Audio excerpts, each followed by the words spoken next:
Hello, welcome back to Pursuing the Prize, or as we're titling this year's study, What Pertains to the Kingdom of God, or even simpler, the Study of the Kingdom. We're resuming our study after our introduction last week, and we're picking up on our first official topic, as it were, that being the promise of the kingdom. We're beginning with this discussion because I believe it's important to lay the foundation for the fact that God had in mind at a very early point. In fact, before creation even dawned, he had this in mind, but we see the glimmer of this in Scripture very early in Genesis, that God had in mind to create a kingdom, to make for himself a people that would be called after his name. And we find that in Genesis chapter 12 to get us started, where we find the first real promise pertaining to this. Now, to be clear, if we go back to Genesis chapter 3, we'd find there another promise about the one that would crush the serpent's head. And we remember that that is applied to Jesus in other passages. So we understand that there was, as far back as Genesis chapter 3, a plan and a promise for God to bring about a Messiah that would save people from their sins. Now, again, the terminology is not applied to it in that context, but just to establish the fact that God had other promises that went before this one here in Genesis 12. But this one is the first official reference we have specifically to a kingdom, to a nation, to a people that would be called after God's name. So let's begin in Genesis chapter 12, and let's read together the first 3 verses of Genesis chapter 12, and we'll see this first initial promise that is given to Abram, who would be later renamed Abraham. Now the Lord had said to Abram, "Get out of your country, from your family, and from your father's house, to a land that I will show you. I will make you a great nation. I will bless you and make your name great, and you shall be a blessing. I will bless those who bless you, and I will curse those who curse you. And in you all the families of the earth shall be blessed." There's been many things written about this passage. There's been many things said about this passage.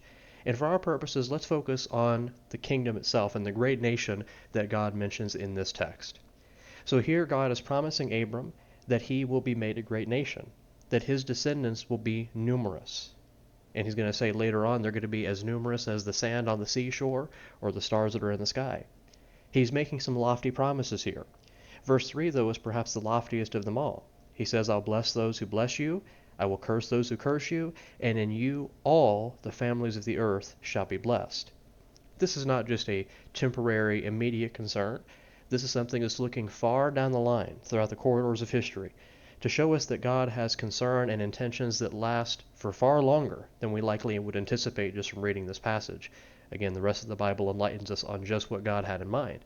But this is that first promise that God issues. We find that God had always had this desire to have people called after his name and that would follow after his ways. They would choose this for themselves.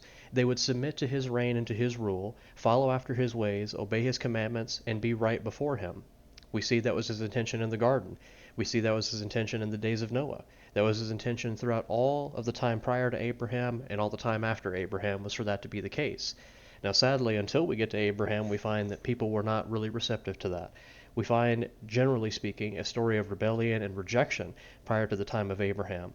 And so God's kingdom was simply not a possibility at that time just because of the hearts of people. But it was in Abraham and through his descendants that this would become a reality, and that reality would come to bear in due time. We find also in this promise in Genesis chapter 12 that God tells Abram that the land that he's going to go to is the land he's going to give to his descendants. Now, if we were to back up in Genesis just a little bit into chapter 11, we'd find here that Abram lives in a place called Ur of the Chaldeans. Now, Chaldea is another name for Babylon, what we would refer to now as modern-day Iraq, Iran, and those surrounding areas. And so we find that Abram is traveling from a far place to a land that he does not know. He's going to go to what we refer to as the land of Canaan. At that time, it was going by different names, but generally it was going to be referred to from that point once Abraham reached it as the land of Canaan, and it would be the land that would be given to his descendants, to that great nation he is promising here. And so it's a land promise in some ways, but more than that, it's a promise of a kingdom, of a people that would be called after God's name, of a people that would rise up in his name, and that would bear forth his goodness and his will before the nations. If we turn over to Genesis chapter 12, or Genesis chapter 15 rather, we find here another part of this promise. So you recall that in Genesis 12, that's the first promise we find regarding that great nation, regarding Abram's descendants. But chapter 15 gives us a little bit more detail about what that promise will look like. And in Genesis chapter 15, we specifically want to look at verses 12 through 16. So again, Genesis chapter 15, and we're looking in verses 12 through 16. Let's go ahead and read that passage together. Now when the sun was going down, a deep sleep fell upon Abram. And behold, horror and great darkness fell upon him. Then he said to Abram, Know certainly that your descendants will be strangers in a land that is not theirs, and will serve them, and they will afflict them 400 years. And also the nation whom they serve I will judge. Afterward they shall come out with great possessions. Now as for you, you shall go to your fathers in peace. You shall be buried at a good old age. But in the fourth generation they shall return here, for the iniquity of the Amorites is not yet complete. What do we see in a passage like this? Now again, if we were to establish the context here, we're seeing that the Lord has called Abram, and Abram has basically asked the question, how am I going to have descendants? Remember that Abram and Sarah were both already old at this point. The prospect of having descendants was simply not visible at this point. And the Lord reassures him that he would have an heir, that God would ensure this, and he's going to elaborate a little bit on that later on in Genesis, but he does reassure him here. And he promises him that he is going to be a great nation, that his descendants will be a nation, they will be a kingdom. But he mentions in verse 13 in particular there of what we just read, it's not going to be a pleasant journey necessarily. They're going to be strangers in a land that is not theirs. They're going to serve this land. They're going to be afflicted for hundreds of years. But, in verse 14, the nation that they serve, God will judge it. And they're going to leave that place with great possessions. They're going to be blessed in that respect. That although they're going to suffer, although they're going to be in bondage, God will ensure through his providential working and through his great power that they come out and that he is able to fulfill that promise he made all the way back in chapter 12 of Genesis. So again, we're getting a very quick picture here that God has in mind a kingdom, a nation that would arise from the descendants of Abram. He's going to bring this to pass, regardless of what man may think at the point, regardless of how man may view the situation, God is going to make this happen. He's going to reaffirm this promise in a couple of passages. We won't turn to those directly, but he reaffirms the same promise to Isaac and to Jacob. That's what we have at the top of our slide here, that it's the promise to the patriarchs. So Abraham, Isaac, and Jacob, all receiving the promise that God would make them a great nation, that they would bless their descendants, and that those descendants would come and inherit the land of Canaan. So what is all this showing to us about the promise of the kingdom? It's showing us that right off the bat, God has in mind a people. He wants to have a people, and he is going to orchestrate history in order to bring about this kingdom. He says in Genesis 15 here, as we've already read, that he is going to orchestrate this in such a way that they will go through some hard struggles. They are going to endure hardship, but he is going to ensure that it is worth it in the end. And the nation that does this to them will face judgment as well. God is foreseeing all of this. He is already aware of what's going to take place. He is the architect of history. He knows what is going to happen prior to it happening. He understands the whole course of the situation. And he's going to ensure that the pieces are all put in the right places to ensure that Israel, Egypt, all the nations of the earth are right where they need to be at the exact moments they need to be in order to bring about his purposes. In this case, bring about the purpose of the kingdom. Just to give you a few concrete examples of that, lest we think it's just a concept and there's no real application of it. As we go through Genesis and we were to read through the latter chapters of Genesis, what do we find? We find the story of Joseph, a story that really illustrates very well how God is able to work behind the scenes, what we call his providence, as you'll hear me refer to it many times. But he's working behind the scenes to bring about his purposes. He is putting the pieces in place. He is making sure that things are right where they need to be. Now, that does not always mean it's pleasant for those who have to endure certain things to get to where they need to be, but we find that Joseph was a humble vessel, and God was able to use him to accomplish his purposes through Joseph. And we find as that story progresses that Joseph ends up in Egypt, not because he wanted to go there, but because he was sold into slavery by his own family members. A very heinous situation. But what does it accomplish? He ends up in Egypt. He ends up imprisoned in Egypt, not just as a slave, but even later on he's imprisoned because of some lies that were told about him by Potiphar's wife. But out of that situation, he is elevated because he interprets the dream of Pharaoh. He interprets that dream, and Pharaoh elevates him to be second in command of the whole nation, and he prudently advises him on how to handle the impending famine, and through that Jacob and his whole family come into Egypt. And it is through that they end up in the place that God needed them to be, and that historically would bring about his purposes and his promise that he made to those patriarchs all those years before. So God is a great architect. He is truly exercising his dominion, his sovereignty, his rule over creation. And we see all of that just in these initial stories here in Genesis. But it all revolves around that promise he makes to Abram all the way back in Genesis 12. I will make you a great nation. I will bless those who bless you. I will curse those who curse you. And in you and in your seed, all the nations of the earth shall be blessed. But what is the initial fulfillment of this? Now, I say initial fulfillment. We're going to see that it's not the entirety of what God intends when he talks about a nation, but at least we're going to see the first part of this. So let's go to our next slide here and understand what's taking place as far as how this promise is fulfilled. So hundreds of years after Jacob dies, we find that God moves to fulfill his promise that he made to Jacob, Isaac, and Abram. So now we're seeing the promise come to fruition. We're seeing God fulfilling this promise. And that's going to take us to Exodus chapter 2. So we know at the beginning of Exodus, in that first chapter, there is a new Pharaoh in town who has arisen, and he does not know Joseph. He does not remember Joseph.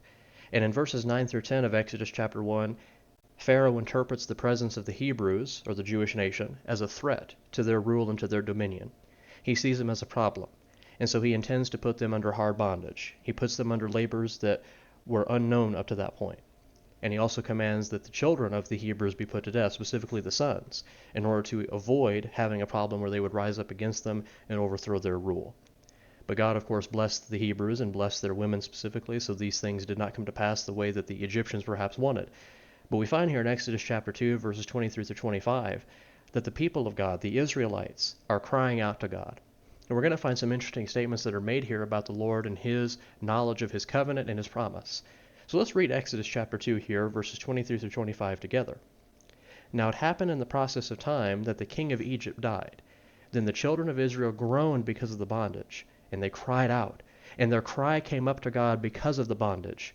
So God heard their groaning, and God remembered his covenant with Abraham, with Isaac, and with Jacob.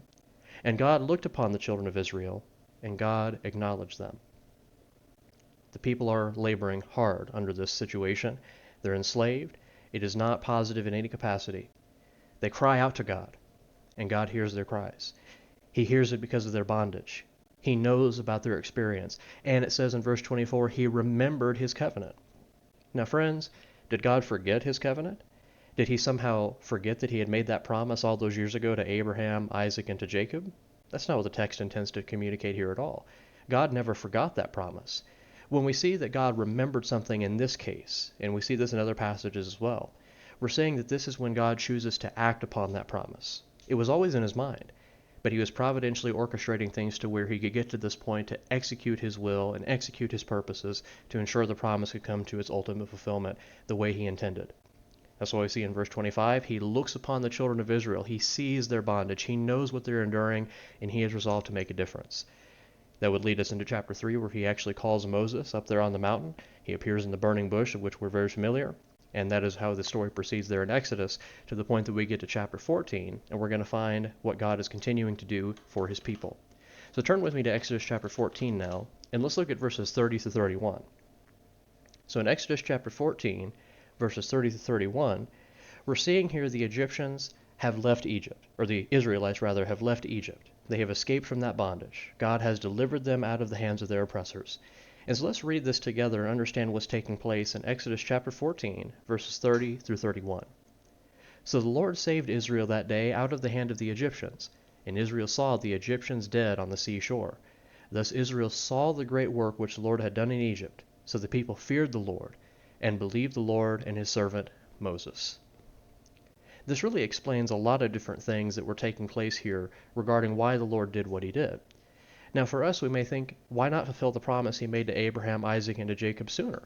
After all, he could have delivered the people out of Egypt far sooner than he did, perhaps 200 years sooner, so they wouldn't have had to endure hard bondage. Perhaps he could have just made a great nation out of Jacob and sent them into the land of Canaan and did all of these different things. But the Lord knows better than we do. He understands the historical situation far better than we do. He has a perspective that is far beyond what you and I could possibly imagine. I want to mention two specific things here that may help us understand why the Lord did what he did and why he did it when he did it, and how it all pertains to his promise of the kingdom. We find, first of all, in this passage in particular, Israel saw the great work which the Lord had done in Egypt. They beheld the fact that the Lord wanted to help them. They beheld the fact that the Lord was there to support them and deliver them, that he was aware of their bondage and he did something about it. He was not passive. He did not sit back and think, oh well, I'll have to figure something else out now. These people are in bondage. No. God was powerful, and he showed that power in Egypt. Remember all the plagues he executed upon Egypt? Remember all the judgments he executed upon Egypt? They were quite harsh, and it was all because of the refusal of Pharaoh, of course, to release the Israelites sooner. But all of that was done to show Israel that he was God, that he was worth following, that he cared about those people, and he wanted them to follow after his ways. He demonstrated to them and proved to him that he was worthy of trust. Again, verse 31, look at the result. The people feared the Lord and believed the Lord and his servant Moses. They trusted in the Lord at this moment. Now, of course, as we're going to find out later on in the book of Exodus, they did not maintain that trust. But for this moment, at the immediate time they've left Egypt, at the immediate time the Egyptians have been overthrown, they trust the Lord. They are starting to begin that process of becoming a people that are called after God's name. They're beginning that process where he reigns over their lives. It all starts here with the trust that they have in him because of what he does on their behalf. So they're able to leave Egypt. They're able to begin that process. They're able to start moving toward the land, and that will be the remainder of Exodus going into the book of Leviticus, Numbers, and of course, the book of Deuteronomy. There was more to come, though, after the Exodus regarding God's promise. It was not just this. It's not as though they left Egypt and poof, they're now a nation and everything is just fine and dandy. There's still much more to come. We want to consider a little bit of that here and understand what is taking place after the Exodus and what God does after that point to establish his kingdom among his people and fulfill that promise he gave to Abram back in Genesis 12. So we find here that God is going to make Israel into a kingdom that is called by his name. So at the beginning of this nation, God is the ruler of the people. He is their king. There's many references to that, not just in the early books, the books of law, Genesis through Deuteronomy, but especially in Joshua and Judges. It is repeatedly stated that the Lord is their king. He is their ruler. He is the one who calls the shots, as it were. They are to follow after him and do what he tells them to do. In the time of the Exodus and a little bit later, he's speaking through a representative, that being Moses at that time. After a little bit, he's going to be speaking through Joshua, and after that point, he's going to be speaking through the judges. But God ultimately maintains his rule, his dominion, his sovereignty over Israel. They are to follow his ways, not the ways of man. That does not mean that's always what they did, but that was at least the intention. But that brings us to a passage that I find very fascinating in Exodus chapter 19. So here's what we have in Exodus chapter 19, verses 5 through 6. And we'll see how this pertains to the promise of the kingdom in just a moment, but let's read this passage together in Exodus chapter 19, verses 5 and 6. Now therefore, if you will indeed obey my voice and keep my covenant, then you shall be a special treasure to me above all people, for all the earth is mine. And you shall be to me a kingdom of priests and a holy nation. These are the words which you shall speak to the children of Israel. So right off the bat here in verse 5, the Lord is commanding obedience, commanding them to keep his covenant. And he says when they do this, they will be a special treasure to him. All the earth is his, he says in verse 5, but he wants Israel to be a special treasure to him. He wants them to be above all people, not to make them arrogant or elitist in their thinking, but because they're a people who follow his ways. In verse 6, a very significant passage, you shall be to me a what? A kingdom of priests and a what? A holy nation. That was God's intention for Israel from the very beginning.